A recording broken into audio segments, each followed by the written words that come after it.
Hello everyone, कैसे हैं सभी लोग। जल्दी से आ जाइए, फटाफट से जुड़ जाइए। हम हैं एग्जामपुर कलम से क्रांति। एग्जामपुर की इस ऑनलाइन एप्लीकेशन पर आप सभी का हार्दिक अभिनंदन है।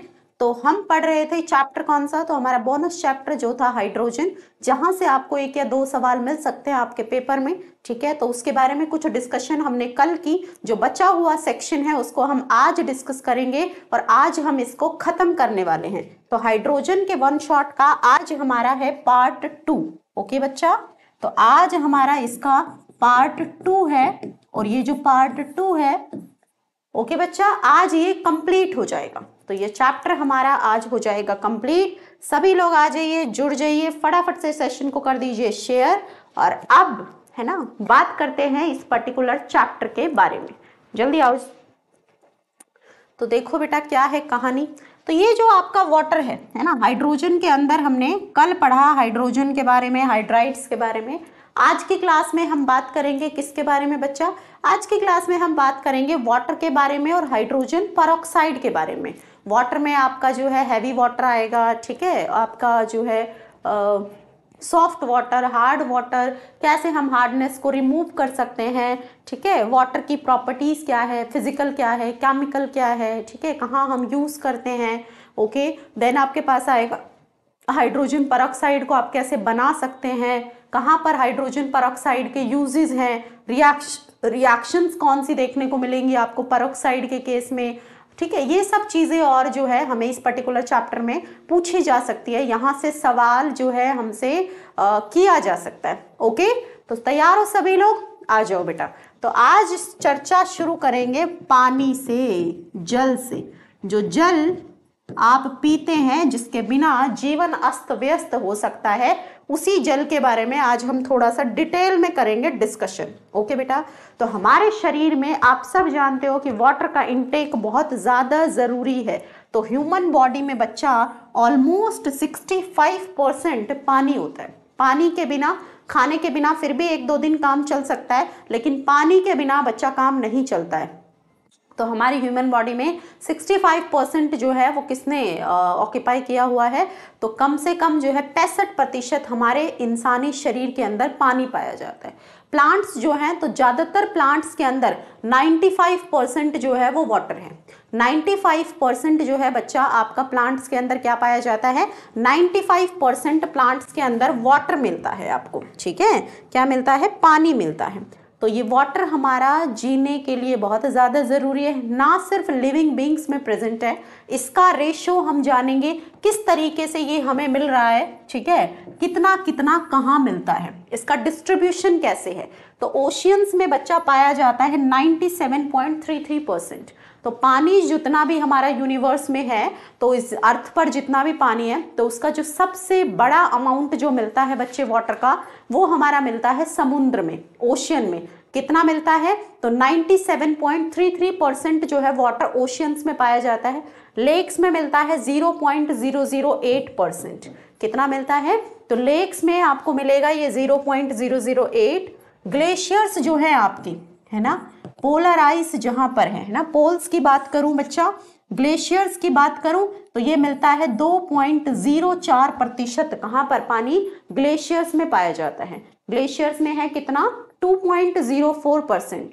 और अगर ग्राउंड वाटर की बात करूं, जो जमीन के नीचे से हम निकालते हैं मोटर से, समरसीबल से, जिसको हम पीने के लिए इस्तेमाल करते हैं, सब बहुत सारे घरों में समरसीबल लगे होते हैं, तो बच्चा वहां पर इसका परसेंटेज है 0.61%। ओके, देन अगर मैं बात करूं जो मिट्टी में नमी है, उसके अंदर भी तो पानी है, जहां पर भी मॉइस्चर है, नमी है, तो वहां पर क्या है? वाटर का प्रेजेंस है। तो जो आपका सॉइल है, उसके अंदर जो आपका मॉइस्चर है, वो भी बच्चा कितना ऑक्यूपाई करता है? 0.005%। कितना है बच्चा? 0.005% आपका मिट्टी में, नमी में उपस्थित है पानी। और हमारी एटमॉस्फेयर में वाटर वेपर की फॉर्म में भी प्रेजेंट है पानी। तो हमारे वायुमंडल में जो पानी है वो वेपर्स की फॉर्म में भी है। और कितना है? तो 0.001% है। कितना है बच्चा? 0.001% जो है कहाँ प्रेजेंट है बच्चा? एटमॉस्फेयर में प्रेजेंट है वाटर।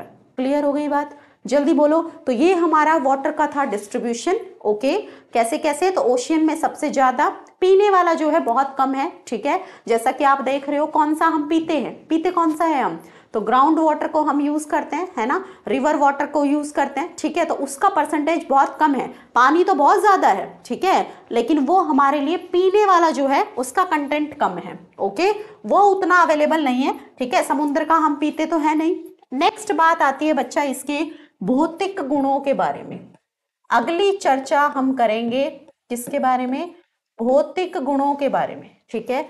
तो ये कैसा होता है, रंगहीन होता है, इसमें आपको कोई कलर देखने को नहीं मिलेगा, ना ही इसका कोई स्वाद होता है। कैसा होता है ना, टेस्टलेस होता है, स्वादहीन भी होता है, इसमें आपको कोई टेस्ट नहीं आता। आप नहीं बताते ना कि पानी आपका मीठा है, कड़वा है, खट्टा है ना, कोई ऐसा टेस्ट आपको जो है वाटर में नहीं आता।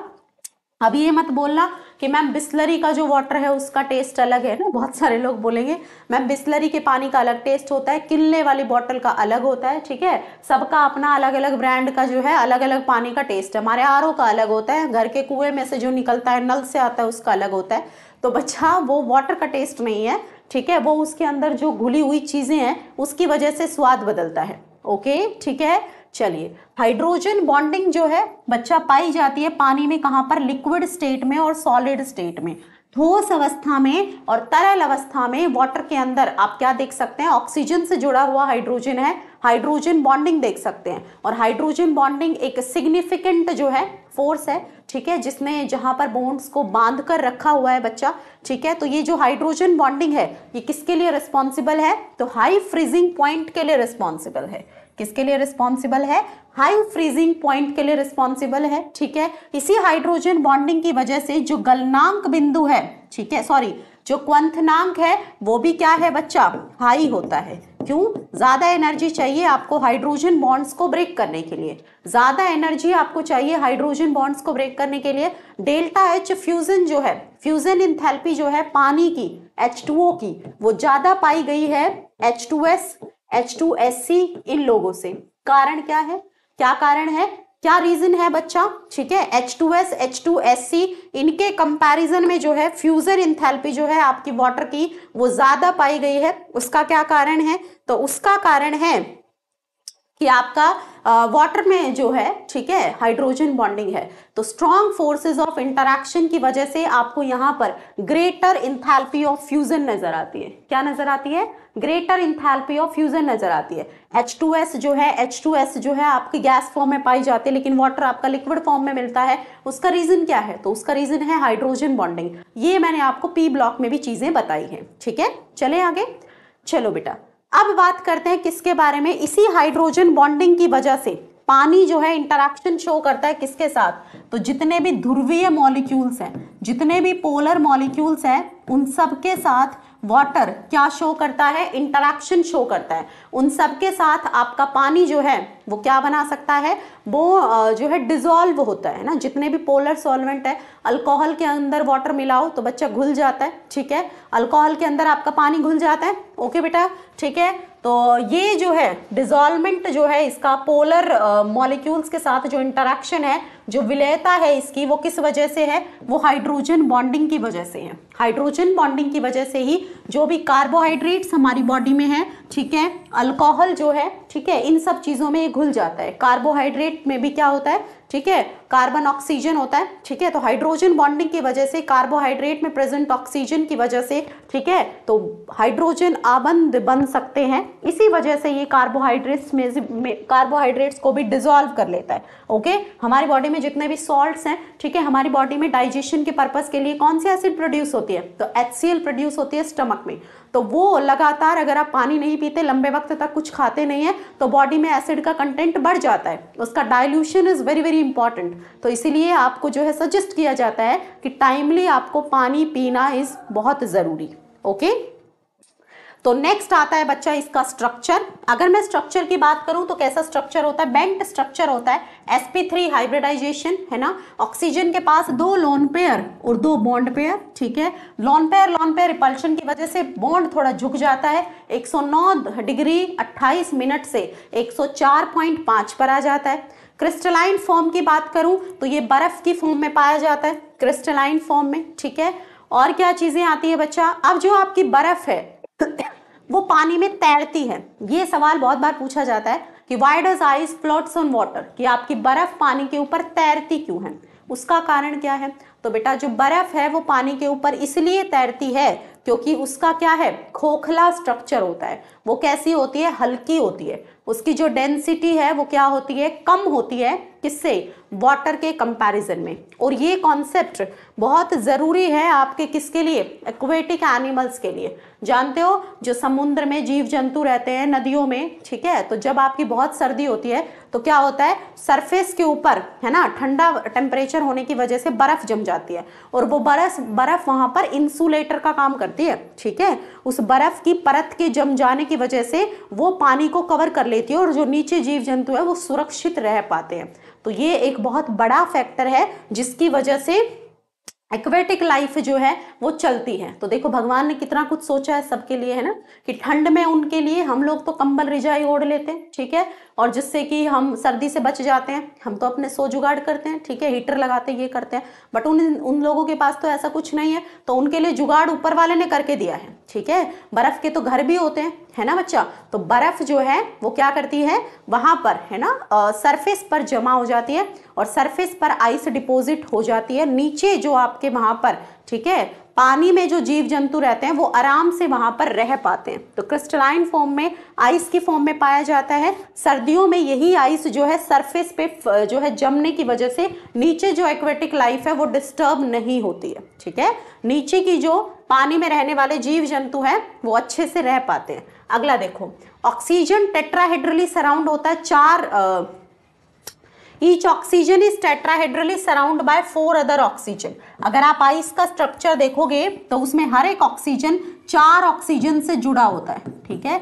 ऐसा कुछ 3D स्ट्रक्चर मिलता है, थोड़ा थोड़ा डायमंड के जैसा होता है, ओके बच्चा। तो ये जो हाइड्रोजन बॉन्डिंग है इसी की वजह से एक केज लाइक स्ट्रक्चर में होता है, किसका, आइस का।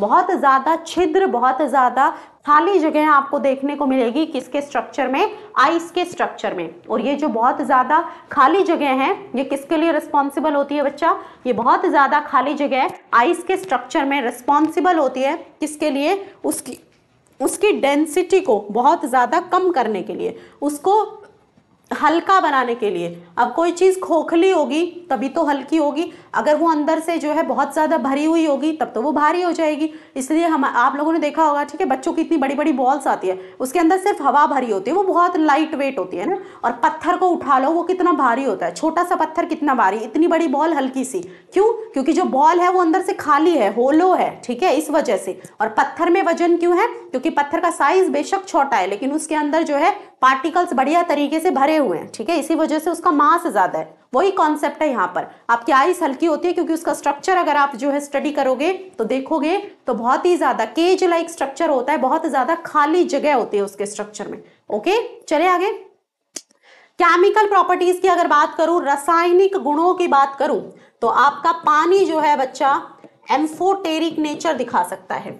ये आपका एक अमल के तरीके से भी बिहेव कर सकता है और एक क्षार के तरीके से भी बिहेव कर सकता है। पानी को अगर आप ट्रीट करते हैं अमोनिया के साथ, ठीक है, अगर NH3 के साथ आप इसको ट्रीट करोगे तो ये सीधा सीधा बहुत ही है ना क्या एसिड के जैसा बिहेव करेगा। और जैसा कि ब्रॉन्स्टेड ने कॉन्सेप्ट दिया है, ब्रॉन्स्टेड लाउरी ने क्या कहा है एसिड बेस के बारे में, ब्रॉन्स्टेड लाउरी का कहना है कि अगर कोई एसिड है तो वो क्या कर देगी, H+ को दे देगी, और अगर कोई बेस है तो OH- को दे देगा। अगर कोई एसिड है उसने H+ और OH- की फॉर्म में एसिड बेस की डेफिनेशन दी थी और क्या कहा था कि अगर एसिड है तो वो H+ गिवर है, H+ दे देगी और OH- को एक्सेप्ट कर लेगी, और अगर वो बेस है तो वो OH- को दे देगा और H+ को एक्सेप्ट कर लेगा। तो वही ब्रॉन्स्टेड लॉरी के हिसाब से आप देखोगे तो यहाँ पर आपका जो वाटर है वो एसिड का काम करेगा। जब उसका ट्रीटमेंट आप अमोनिया से करोगे तो साइड वाला डिसाइड करेगा कि वाटर को क्या करना है, एसिड का काम करना है या बेस का काम करना है। तो जब आपने अमोनिया से ट्रीट किया तो आपका यही वाटर H+ देकर OH- में तब्दील हो जाएगा और अमोनिया आपका H+ को गेन करके किस में कन्वर्ट हो जाएगी, NH4+ में कन्वर्ट हो जाएगी। तो यहाँ पर ये बेस का काम करेगी और ये एसिड का काम करेगा, ये यहाँ पर बेस का काम करेगा।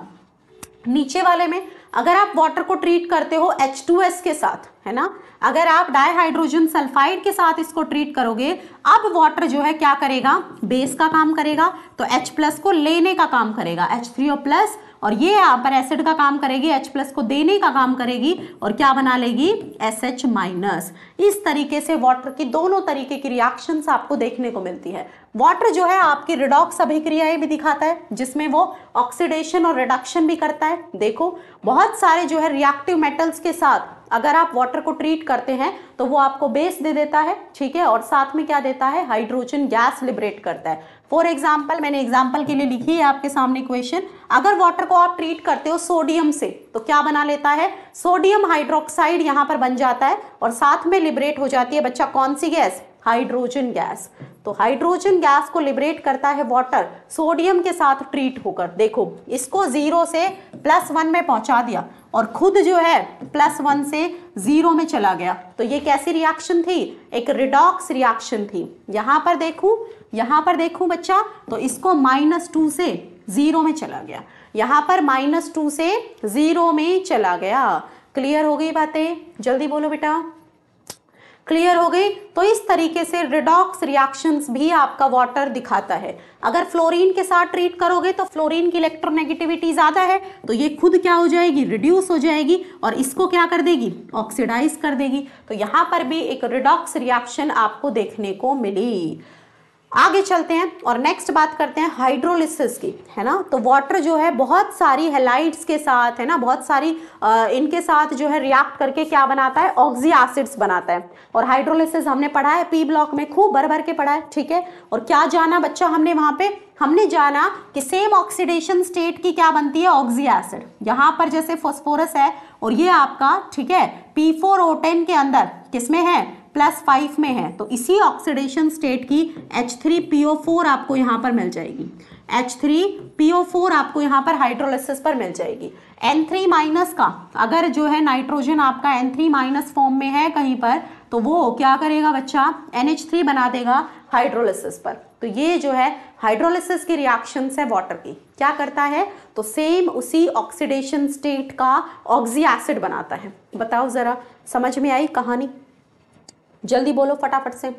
क्लियर हो गई यहाँ तक बातें, जल्दी से बताइए, थम्स अप के साथ मुझे बताइए यहाँ तक चीजें क्लियर है बच्चा। छोटा सा चैप्टर है ये, 2 दिन का, ठीक है, और इसमें से आपके 1-2 सवाल आ सकते हैं, ठीक है, एक बोनस टॉपिक का काम करता है। ऐसे ही 2-3 चैप्टर्स और है छोटे छोटे जिनको मैं जल्दी कवर करूंगी। कार्बोहाइड्रेट वाला एक तो है ना, और एक आपका पॉलीमर है, केमिस्ट्री इन एवरीडे लाइफ है, छोटे छोटे 2-3 चैप्टर्स और हैं, उनको हम बोनस टॉपिक्स बोलते हैं। एक आधा सवाल वहां से बन जाता है ना, ठीक है। तो एक हाइड्रोजन तो मैंने इस हफ्ते में आपका कवर करा दिया, ठीक है, उनको भी जल्दी ही करेंगे। ओके बेटा, तो यहाँ तक चीजें क्लियर हो गई, फटाफट से बता दो क्लियर है यहाँ तक, किससे कहानी समझ आ गई, जल्दी से बोलो, बोलो बच्चा।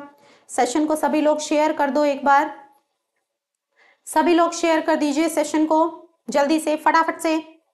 तो देखो कितने काम का है पानी हमारे लिए, ना। पानी का तो आज हमने पूरा पोस्टमार्टम ही कर लिया कि क्या क्या करेगा, कैसे बना सकते हैं, कौन कौन सी रिएक्शन दिखाएगा, ठीक है, केमिकल प्रॉपर्टीज क्या है, फिजिकल क्या है, कैसा दिखता है, स्ट्रक्चर कैसा है, बर्फ में जाएगा तो क्या करेगा, है ना, उसके बारे में, तो उसका तो बारे में तो आज पूरी कुंडली हमने जो है पानी की जान ली है। अगला देखो बेटा, क्या बनाता है, हाइड्रेट्स की फॉर्मेशन करता है। क्या करता है बच्चा, हाइड्रेट्स की फॉर्मेशन करता है। जैसे देखो अभी आपने रिसेंटली कोऑर्डिनेशन कंपाउंड पढ़ा है, ठीक है, तो वहीं पर ही देखो जैसे CrH2O6(3+.3Cl-), एक कोऑर्डिनेशन कंपाउंड जैसा कॉम्प्लेक्स बना लिया, तो इनको कहते हैं बेटा हाइड्रेट्स, है ना। सॉल्ट्स बन गए, ठीक है, सॉल्ट्स के साथ जब ये ट्रीट करते हो इसको तो ये हाइड्रेट्स बना लेता है। इंटरस्टिशियल पोजीशन पर भी वाटर प्रेजेंट होता है। अब देखो इंटरस्टिशियल क्या होता है, इंटरस्टिशियल क्या होता है, देखो बेटा, जैसे मान लो आपका BaCl2 है, अब ये एक आयनिक कंपाउंड होगा, आयनिक कंपाउंड होगा, इसका अपना एक क्रिस्टलाइन स्ट्रक्चर होगा, है ना। जो कैटायन है उसकी अपनी कोई फिक्स पोजीशन होगी और जो अनायन है उसकी भी अपनी कोई फिक्स पोजीशन होगी, और उनके बीच में होंगी जगह, उनके बीच में क्या होगी बेटा बच्चा, उनके बीच में होगी जगह। तो जो उनके बीच में जगह है वहीं पर ही आपके वाटर मॉलिक्यूल्स चले जाते हैं। जो बीच में बच्चा जगह है वहां पर, वहीं पर ही आपके कौन चले जाते हैं, वाटर मॉलिक्यूल्स चले जाते हैं। इसको बोलते हैं इंटरस्टिशियल वाटर। कि इंटरस्टिशियल साइट्स पर, ये आपने पढ़ा था ना फ्रिंकल में, है ना, कि बीच में जो खाली स्पेस होता है वहां पर आपका जो है चला जाता था छोटे वाला आयन, कैटायन।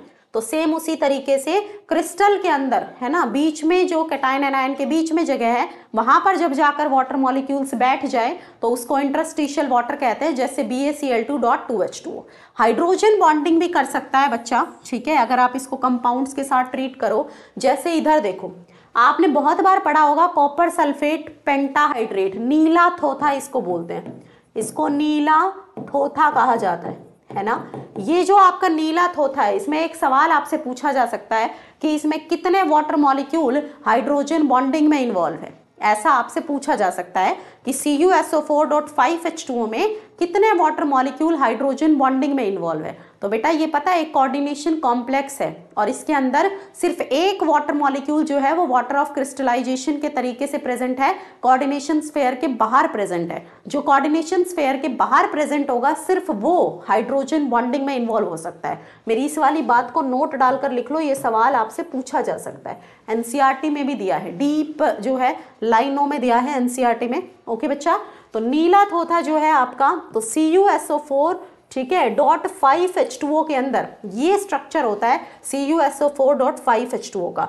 SO4 यहाँ पर काउंटर आयन के तरीके से प्रेजेंट है, 4 वाटर मॉलिक्यूल कोऑर्डिनेशन स्फीयर के अंदर है, और जो कोऑर्डिनेशन स्फीयर के अंदर है बच्चा वो यहाँ पर कॉपर के साथ डेटिव बॉन्डिंग में इन्वॉल्व है, उनमें कोई जो है आपका हाइड्रोजन बॉन्डिंग का रोल नहीं है। ये वाला जो वाटर जो काउंटर आयन है बाहर जो प्रेजेंट है, ये बच्चा हाइड्रोजन बॉन्डिंग में पार्टिसिपेट कर सकता है।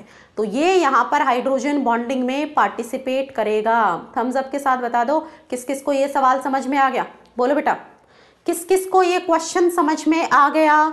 ठीक है, कि CuSO4.5H2O में कितने वाटर मॉलिक्यूल हाइड्रोजन बॉन्डिंग में इन्वॉल्व हो सकते हैं। तो यहाँ पर सिर्फ एक ही वाटर मॉलिक्यूल हाइड्रोजन बॉन्डिंग में इन्वॉल्व हो सकता है, और वो वाटर मॉलिक्यूल होता है जो काउंटर आयन के तरीके से कोऑर्डिनेशन स्फीयर से बाहर उपस्थित हो। तो आपका CuSO4.5H2O इस तरीके से होता है। आपसे ये भी पूछा जा सकता है कितने वाटर मॉलिक्यूल्स यहाँ पर सेकेंडरी वैलेंसी को सेटिस्फाई कर रहे हैं, या फिर कितने वाटर मॉलिक्यूल कोऑर्डिनेशन स्फीयर के अंदर है, या फिर कितने वाटर मॉलिक्यूल्स यहाँ पर आपका, ठीक है, काउंटर आयन की फॉर्म में प्रेजेंट नहीं है। कैसे भी घुमा फिरा कर पूछा जा सकता है। ठीक है, तो ये आपको पता होना चाहिए कि कोऑर्डिनेशन स्फीयर के अंदर यहाँ पर 4 वाटर मॉलिक्यूल्स है, SO4 और एक वाटर मॉलिक्यूल काउंटर आयन के तरीके से उपस्थित है, और जो काउंटर आयन के तरीके से उपस्थित है सिर्फ वही वाला वाटर मॉलिक्यूल आपका इन्वॉल्व हो सकता है किसके अंदर बच्चा, हाइड्रोजन बॉन्डिंग में।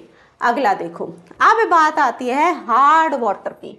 ठीक है, हार्ड वाटर के बारे में, सॉफ्ट वाटर के बारे में बहुत कहा जाता है। तो क्या होते हैं हार्ड वाटर, एक्चुअल में क्या होता है। ठीक है, आपकी जो नदियों का पानी है, ठीक है, या फिर कहीं से भी झरने से कहीं से भी पानी आ रहा है, तो वो अर्थ की सरफेस पे गिरता है, और सरफेस पे, अर्थ की क्रस्ट पे, सरफेस पे बहुत सारे कैल्शियम मैग्नीशियम सॉल्ट्स प्रेजेंट होते हैं, है ना।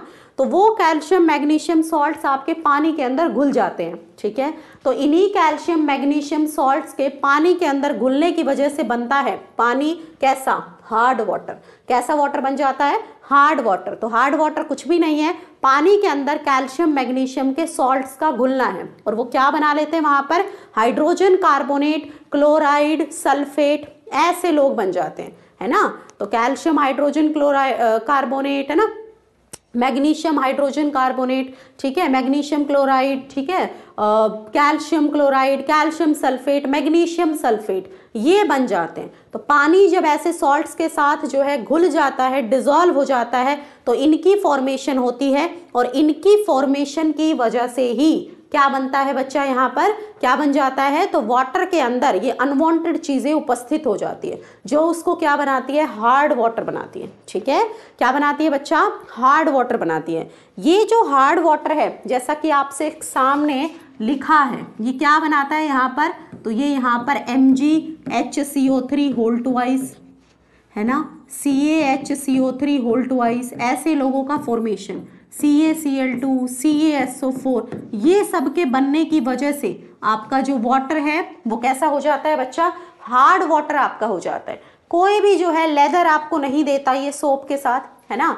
तो किसी ने देखा होगा कि हमारे यहाँ का पानी अच्छा नहीं है, कपड़े अच्छे नहीं धुलते हैं, ऐसा सुना होगा मम्मियों को, ठीक है। तो वो क्यों होता है, तो हार्ड वाटर होता है, मतलब वाटर के अंदर बच्चे वहां पर सॉल्ट्स बहुत ज्यादा मिले हुए हैं। वो पानी पता है क्या करता है, अगर आप उसमें साबुन लगाओगे, कपड़े धोओगे, है ना, तो जैसा कि साबुन लगाते हो तो झाग आते हैं, डिटर्जेंट में, साबुन में बहुत झाग आते हैं ना, तो वो वाला काम खत्म कर देता है वो पानी जो है हार्ड वाटर उस काम को खत्म कर देता है, और वो वहां पे झाग नहीं, लेदर प्रोड्यूस नहीं करता। वही है कि ये ना लेदर जो आपका हार्ड वाटर है लेदर प्रोड्यूस नहीं करता, ठीक है। झाग जो है आपको देखने को नहीं मिलते, है ना, झाग आपके प्रोड्यूस नहीं होते, ठीक है। झाग के प्रोड्यूस ना होने का, है ना, हॉट वाटर के साथ आपका क्या मिलता है, उल्टा उल्टा आपका प्रेसिपिटेट आपको मिलता है ना, चिपचिपा सा कुछ महसूस होता है, ठीक है। अगर आप नहाते भी हो उस पानी से तो आपका जो है बॉडी अजीब सी हो जाती है, चिपचिपी सी हो जाती है उस पानी से, है ना, वो आपका हार्ड वाटर है, वो आपका हार्ड वाटर है।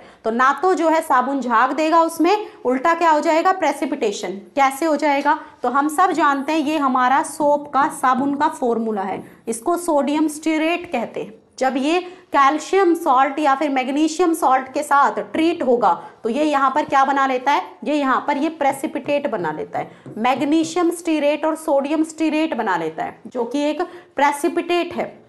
इसी वजह से तो साबुन के साथ हार्ड वाटर के केस में आपको क्या नहीं मिलता, झाग नहीं मिलते, लेदर नहीं मिलता। सॉफ्ट वाटर के केस में मिल सकता है। क्यों नहीं मिलता, क्योंकि उसके अंदर प्रेजेंट है कैल्शियम मैग्नीशियम सॉल्ट्स। तो वो जो कैल्शियम मैग्नीशियम सॉल्ट्स हैं वो क्या नहीं करने देते बच्चा उसको, वो कैल्शियम मैग्नीशियम सॉल्ट्स उसको झाग प्रोड्यूस नहीं करने देते, उल्टा प्रेसिपिटेट प्रोड्यूस कराते हैं, जैसे कि आपके सामने ये लिखा हुआ है। किस किस को ये बात समझ में आ गई, किस किस को बात समझ में आ गई। तो बेटा अब मुझे एक बात बताओ कि जो आपका हार्ड वाटर है और सॉफ्ट वाटर है, इन दोनों में से फिर कौन सा पानी बढ़िया है हमारे लिए, जल्दी बताओ, फटाफट से कौन बताएगा, जल्दी बोलो। हार्ड वाटर और सॉफ्ट वाटर में अब कौन सा वाटर बढ़िया है हमारे लिए, तो बेटा अब जिस पानी में नहाने में जो है हमें अच्छा फील नहीं हो रहा, कपड़े जिसमें नहीं धुल रहे, है ना, जो काम ही नहीं कर पा रहा पानी वाले, तो इसका मतलब है ना, ऐसा नहीं है कि सिर्फ नहाना कपड़े धोना ही पानी का काम है ना, पीते भी हैं हम लोग, तो वो हमारे लिए वैसे भी हार्मफुल है। ओके बच्चा, ठीक है। ज्यादा सॉल्ट्स अगर बॉडी में जाएंगे अनवांटेड तो वो कोई ज्यादा बढ़िया चीज थोड़ी ना है, या फिर खुश हो जाओगे कि हमें तो बहुत कुछ मिल गए, बहुत सारे सॉल्ट्स आ गए, ऐसा नहीं है, ठीक है। तो हार्ड वाटर जो है वो हमारे लिए उतना बेनिफिशियल नहीं है। उल्टा पता है क्या होता है, आपके घर में गीजर है, बॉयलर्स है, तो वहां पर भी अगर आप उस पानी को इस्तेमाल करोगे तो क्या हो जाता है, प्रेसिपिटेट नीचे जमना शुरू हो जाता है। तो ऐसी चीजों के लिए भी वो आपका सही नहीं है। लॉन्ड्री के लिए, लॉन्ड्री जैसे जहां कपड़े धुलते हैं तो वहां के लिए भी वो जो पानी है वो एक्यूरेट नहीं है, वो जो पानी है बच्चा वो एक्यूरेट नहीं है, वो सही नहीं है वहां के लिए भी। किस किस को मेरी बातें समझ में आ गई, जल्दी बोलो। और सॉफ्ट वाटर कौन सा होगा, तो जिसके अंदर ये दिक्कतें नहीं होंगी, जिसके अंदर कैल्शियम और मैग्नीशियम के सॉल्ट नहीं होंगे, जैसे कि नदी का पानी। तो जो आपका नदी का पानी है वो आपका सॉफ्ट वाटर है, प्योर वाटर है, ठीक है। तो सॉफ्ट वाटर कौन सा होता है, जिसमें आपके कैल्शियम मैग्नीशियम सॉल्ट्स नहीं होते। कैल्शियम मैग्नीशियम सॉल्ट्स से जो डिवॉइड होता है, जिसके अंदर कैल्शियम मैग्नीशियम सॉल्ट्स नहीं होते, वो होता है हमारा सॉफ्ट वाटर।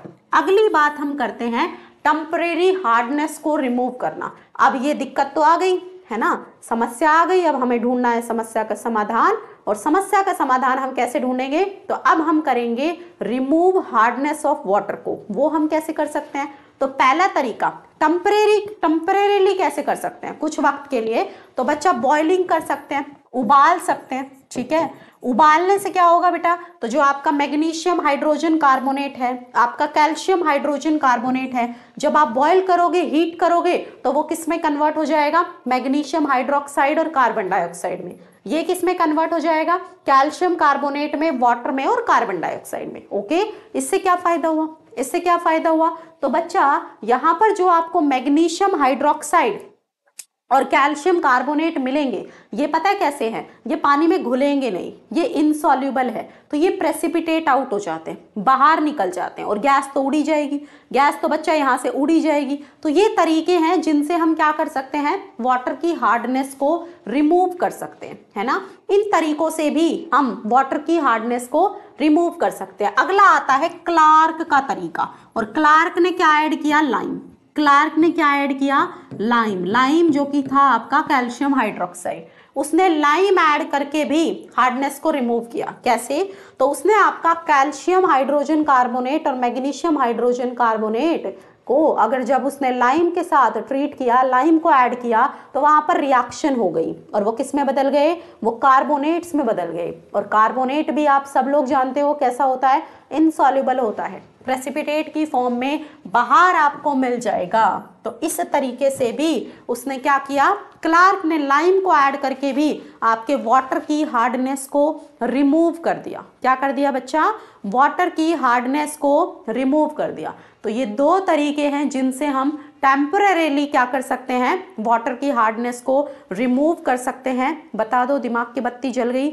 जल्दी बोलो फटाफट से, जल्दी बोलो फटाफट से, जल्दी बोलो। जोश जो है नजर आना चाहिए मुझे कमेंट सेक्शन में, तब मजा आएगा। जोश जो है नजर आना चाहिए। वो कहते हैं ना, खुद ही को कर बुलंद इतना कि खुदा भी पूछे बोल तेरी रजा क्या है ना? बोलते हैं ना ऐसे कि अपने आप को इतना बुलंद करो, अपना कर्म ऐसा करो कि ऊपर वाला भी तुमसे पूछे कि बता तेरी मर्जी क्या है। तो तुम लोग भी मेहनत इतनी करो कि ऊपर वाला भी मजबूर हो जाए तुमसे पूछने के लिए कि बताओ तुम्हारी मर्जी क्या है। तुम्हें एम्स में चाहिए सीट या फिर कहाँ चाहिए? ठीक है, तुमसे पूछ कर ही मिले तुम्हें सीट। चाहते हो ऐसा? तो ऐसा तभी होगा ना जब जोश होगा ना, जब जोश होगा, जब पढ़ने में जोश नजर आएगा, तभी होगा बच्चा ऐसा। बताओ जरा। तो यहां पर आपको मिलेगा कैल्शियम कार्बोनेट विद वाटर, ठीक है, मैग्नीशियम हाइड्रोक्साइड, ठीक है। और ये कैसे है? तो ये यहां पर आपका हार्डनेस को रिमूव कर देंगे, घुले हुए सॉल्ट्स को निकालने में बाहर मदद करेंगे। इनसॉल्युबल प्रोडक्ट्स आपको यहां पर मिल जाएंगे। नेक्स्ट आता है कि परमानेंटली हार्डनेस को कैसे रिमूव किया जाए। तो उसका तरीका है बच्चा, वॉशिंग सोडा से ट्रीट करो। किससे ट्रीट किया? वॉशिंग सोडा से, ठीक है। परमानेंट हार्डनेस किस वजह से होती है? क्लोराइड और सल्फेट्स की वजह से होती है। मेटल की, है ना, कैल्शियम मैग्नीशियम की क्लोराइड्स और सल्फेट्स का प्रेजेंस जो है वाटर के अंदर, उसके परमानेंट हार्डनेस के लिए रिस्पॉन्सिबल होता है। तो परमानेंट हार्डनेस किसकी वजह से होती है? क्लोराइड और सल्फेट की वजह से होती है। तो जो आपका मेटल का क्लोराइड है या फिर मेटल का सल्फेट है, वो बच्चा किससे ट्रीट करोगे? ठीक है, Na2CO3 वॉशिंग सोडा से ट्रीट करोगे, फिर से बन जाएगा कार्बोनेट और साथ में आपको ये सॉल्ट मिल जाएंगे। तो ये तरीका है जिससे हम परमानेंटली क्या कर सकते हैं? हार्डनेस को रिमूव कर सकते हैं। परमानेंटली हम वाटर की हार्डनेस को इस तरीके से रिमूव कर सकते हैं। बोलो जरा, समझ में आ गई बात? जल्दी से बता दो मुझे। क्लियर है यहां तक कहानी? फटाफट से बोलो, यहां तक कहानी क्लियर है? जल्दी बता दो, जल्दी से बताओ, ठीक है। और यहां पर जो है दो मेथड्स और है, दो मेथड्स और है जो मैं आपको होमवर्क में दे रही हूं। आप भी तो एनसीईआरटी उठा के पढ़ोगे ना। एक है ion exchange resin. Ion exchange resin तुम खुद पढ़ोगे और मुझे बताओगे कमेंट सेक्शन में कि मैम आयन एक्सचेंज रेजिन में क्या होता है, ठीक है। क्या होता है आयन एक्सचेंज रेजिन में, कैसे हम परमानेंटली, है ना, वाटर की हार्डनेस को रिमूव कर सकते हैं। आयन एक्सचेंज रेजिन में ऐसा क्या पाया जाता है? ओके, ठीक है, करोगे तो एनसीईआरटी को रीड करना इज मोर देन, है ना, क्या मस्ट। एक होता है ना मस्ट और एक होता है कि मोर देन मस्ट, है ना। एक होता है जरूरी और एक होता है जरूरी से भी बहुत जरूरी। तो जरूरी से भी बहुत जरूरी है तुम्हारे लिए, है ना, बहुत ही ज्यादा जरूरी। चलो अब हमारे पास हमारा अगला कंपाउंड जिसका हमें करना है पोस्टमार्टम, और वो है हाइड्रोजन परऑक्साइड। हाइड्रोजन परऑक्साइड के बारे में बात करनी है। तो सबसे पहली बात हाइड्रोजन परऑक्साइड के बारे में क्या, कि हाइड्रोजन परऑक्साइड को हम कैसे बना सकते हैं। कैसे बना सकते हैं बताओ? तो हाइड्रोजन परऑक्साइड को कैसे बनाया जाता है बच्चा? पहले एसिड डालते हैं किसके अंदर? बेरियम परऑक्साइड के अंदर, और उसके बाद जो फालतू पानी होता है उसको रिमूव करते हैं। पहले एसिडिफाई करते हैं बेरियम परऑक्साइड को, उसके बाद एक्सेस वाटर को हम क्या करते हैं? रिमूव करते हैं इवापोरेट करके, है ना। क्या करते हैं? इवापोरेशन करते हैं, ठीक है। उसको वहां से वाष्प को उड़ाते हैं वहां से, ठीक है। पानी को टाटा बाय बाय कराते हैं, ठीक है, उड़ाकर वहां से, ठीक है। कैसे? तो अंडर रिड्यूस्ड प्रेशर, ठीक है, बहुत कम प्रेशर पर, ठीक है, पहले BaO2 के अंदर एसिड डालते हैं, उसको एसिडिफाई करते हैं और उसके बाद वाटर को उसमें से रिमूव किया जाता है इवेपोरेट करके, ठीक है, और वाष्प में बनाकर उसको क्या किया जाता है, वाटर को रिमूव, तो इस तरीके से आपका मिल जाता है आपको हाइड्रोजन परऑक्साइड। तो ये एक तरीका है हाइड्रोजन परऑक्साइड को बनाने का। बेरियम परऑक्साइड को का एसिडिफिकेशन, उसके बाद वाटर का रिमूवल, ठीक है, कैसे, इवेपोरेट करके उसका वाष्पीकरण करके पानी को वहां से वाष्पीकरण करो, पानी को वहां से उड़ा दो और तब आपको कहीं जाकर मिलेगी hydrogen peroxide. Okay, physical properties की अगर बात करूं, भौतिक गुणों की बच्चा अगर मैं यहाँ पर बात करूं तो क्या है कहानी, तो कहानी कुछ ऐसी है कि ना तो कोई रंग होता है इसका, ठीक है, बहुत लाइट बहुत लाइट ब्लू कलर का तरल होता है। कैसा होता है, बहुत लाइट, बहुत पेल ब्लू कलर का, बहुत फीके हल्के नीले रंग का एक तरल होता है। ये क्या होता है, पानी के अंदर ये घुल जाता है, ठीक है, और क्या बनाता है, हाइड्रेट का फॉर्मेशन करता है, H2O2.H2O। किस हाइड्रेट का फॉर्मेशन करता है, H2O2.H2O का फॉर्मेशन करता है, जिसका मेल्टिंग पॉइंट पाया गया 221 केल्विन, लगभग इतना ही मेल्टिंग पॉइंट आपका H2O2 का भी पाया जाता है। ओके, जितना हाइड्रेट का मिला है, तो बहुत हल्के नीले रंग का होता है तरल अवस्था में, ठीक है, वाटर में डिसॉल्व हो जाता है, हाइड्रेट बनाता है, ठीक है, इसका गलनांक बिंदु कितना है, 221 केल्विन है, गलनांक कितना है, 221 केल्विन। अगली जो बात आती है वो आती है स्ट्रक्चर के बारे में, कैसा होता है इसका स्ट्रक्चर। तो इसका स्ट्रक्चर होता है बच्चा ओपन बुक स्ट्रक्चर, खुली किताब जैसे है ना, तो ये भी खुली किताब जैसा ही है, खुली किताब जैसा इसका स्ट्रक्चर होता है, जैसे आपको दिख रहा है ऐसा ऐसा, ठीक है, खुली किताब जैसा स्ट्रक्चर होता है। ये एंगल होगा 101.9 डिग्री, ये वाली बॉन्ड लेंथ 147.5 और ये वाली बच्चा 95 पिकोमीटर, ठीक है, ये वाला OH 95 पिकोमीटर, ये OO का जो है ये होती है बच्चा 147.5 पिकोमीटर। ओके, एंगल कितना होता है, तो 101.9 डिग्री, कितने का एंगल होता है, 101.9 डिग्री का एंगल होता है। क्लियर हो गई बात, जल्दी बोलो बेटा, समझ आ गया, ठीक है।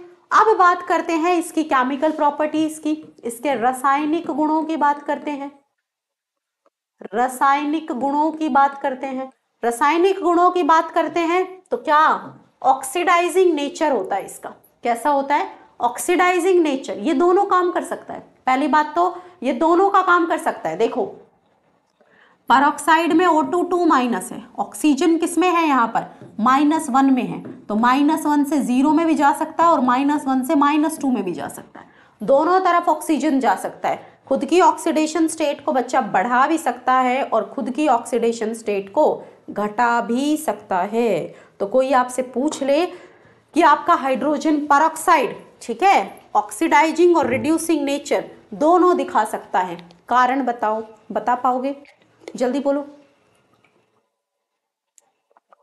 बता पाओगे बच्चा, फटाफट बताओ। ऑक्सीडाइजिंग और रिड्यूसिंग दोनों ही कैरेक्टरिस्टिक्स दिखा सकता है।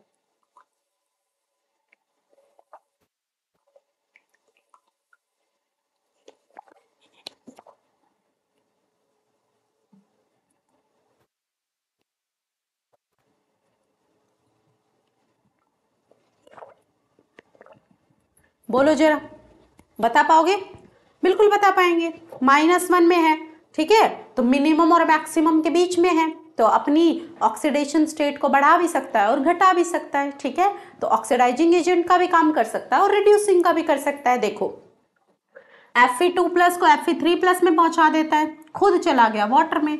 यहाँ पर देखो PbS में, ठीक है, इसको PbS से इसको कहाँ पहुंचा दिया, PbSO4 में पहुंचा दिया, ठीक है। सल्फर यहाँ पे -2 में था, सल्फर को किधर पहुंचा दिया, यहाँ पर +6 में पहुंचा दिया।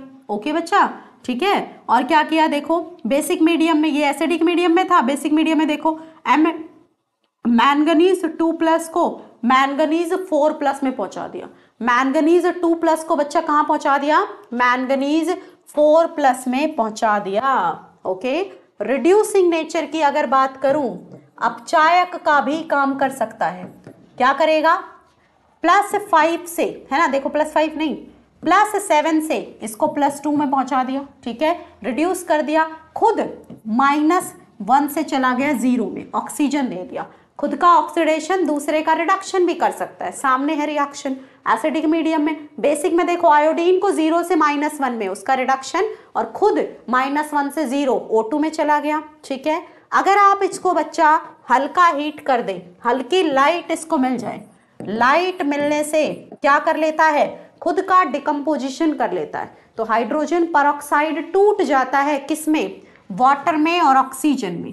हाइड्रोजन परऑक्साइड किस में टूट जाता है बच्चा, वाटर में और ऑक्सीजन में ब्रेक कर जाता है। तो जो आपका हाइड्रोजन परऑक्साइड है, ठीक है, लाइट मिलने से, लाइट एनर्जी मिलने से वाटर में और ऑक्सीजन में परिवर्तित हो जाता है।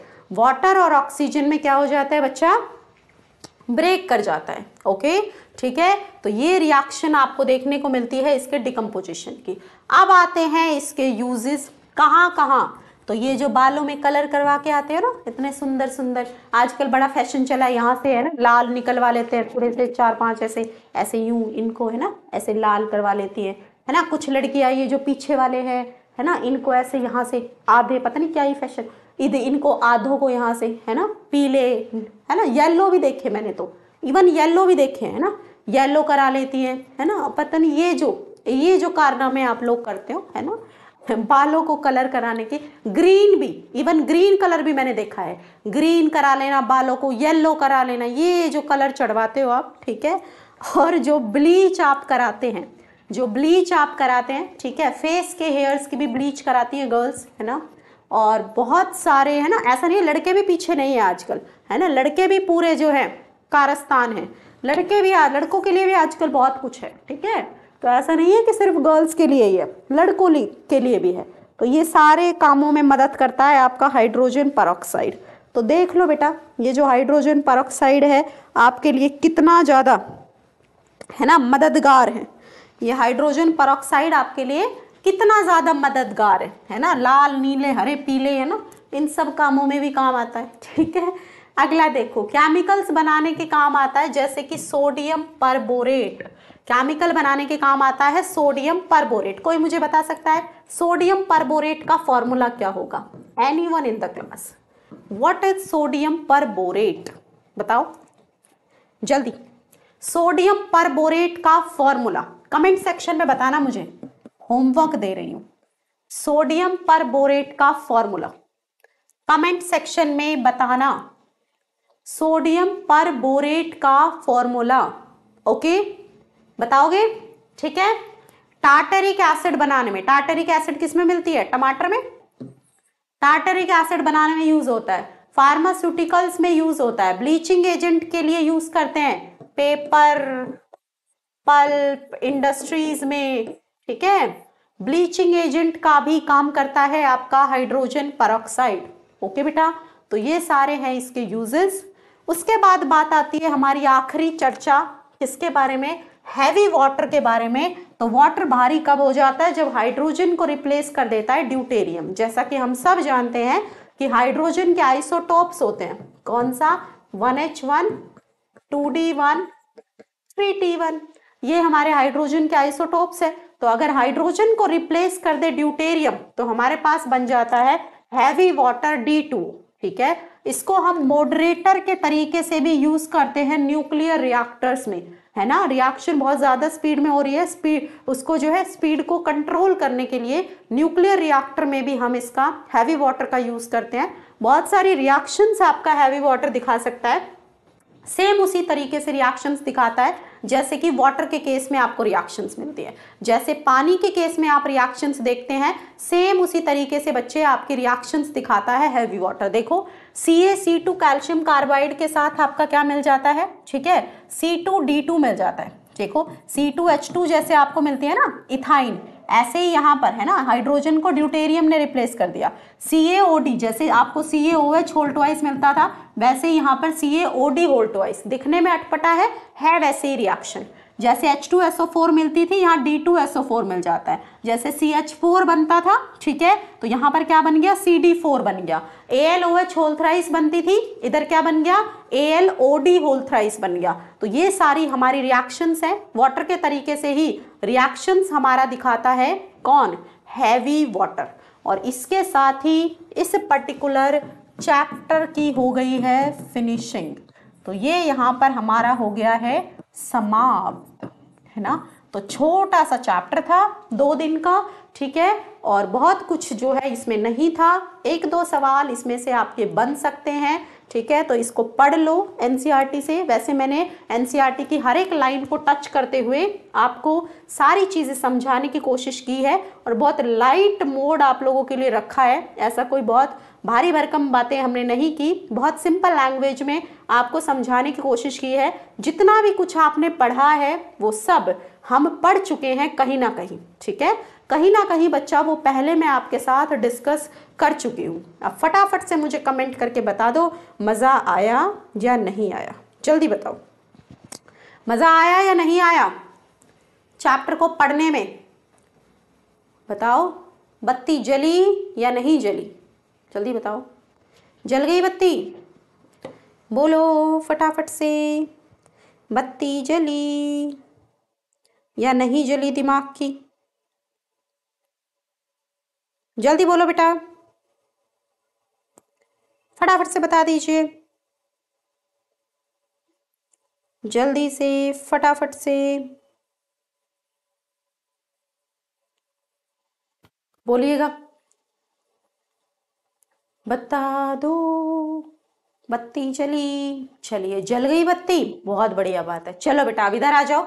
तो बात करते हैं एप्लीकेशन को ऐसे डाउनलोड कर सकते हैं। तो एप्लीकेशन को डाउनलोड करने के लिए अपना फोन उठाएं, प्ले स्टोर में जाएं, टाइप करें एग्जामपुर। जब आप टाइप करेंगे एग्जामपुर तो लोगो आपको नजर आएगा ऐसा, इसको वहां से कर लीजिए रजिस्टर, ठीक है, अपने आप को जो है यहाँ से इसको इंस्टॉल करो। इंस्टॉल करने के बाद, ठीक है, अपने आप को आपको रजिस्टर करना होगा। रजिस्ट्रेशन के लिए कुछ बेसिक डिटेल्स आपको फिल करनी होगी, जैसे कि आपका नाम, नंबर, ठीक है, ये सब चीज़ें, ईमेल आईडी, ठीक है, इन सब चीज़ों को फिल करके बच्चा आप रजिस्टर कर पाएंगे और एक ऐसा पोर्टल आपके सामने खुल जाएगा, ओके। तो जिसमें आपको पेड कोर्सेज भी अवेलेबल है लगभग सभी सरकारी नौकरियों के लिए, चाहे आप बैंक की तैयारी कर रहे हैं, चाहे आप आईएएस की तैयारी कर रहे हैं, जिस भी एग्जाम के लिए आप प्रिपेयर कर रहे हैं, तो सभी के लिए कोर्सेज अवेलेबल है। तो सभी लोग जुड़िएगा, ओके बच्चा।